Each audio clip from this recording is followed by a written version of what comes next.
السلام عليكم ورحمة الله وبركاته. مرحبا، حياكم الله. ايش حالكم؟ طيبين؟ कैसे हैं सब? खैरियत से हैं?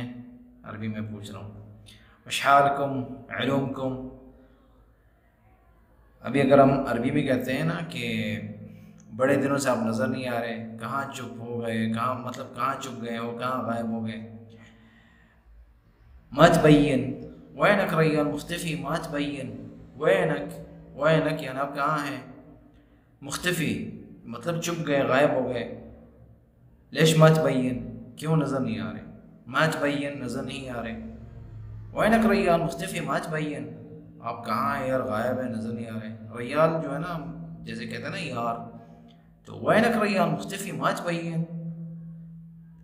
तो ये उस वक्त कहते हैं जब हम किसी से बड़े अरसे बाद मिलते हैं, जैसे मैं आपसे मिला हूँ, तो आप मुझे ये कहेंगे कि भाई कहाँ गए, आप गायब थे इतने दिनों से, कहाँ नज़र नहीं आ रहे, क्या हुआ है आपको।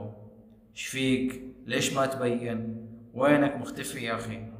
इस तरह अरबी में कहता है ना, जितना हम महारत से सीखेंगे इतना महारत से बोलना आ जाएगा समझ में। तो उस वक्त कहेंगे ये वैनक वैनक रैयाल मुख्तफ़ी मा तबय्यन।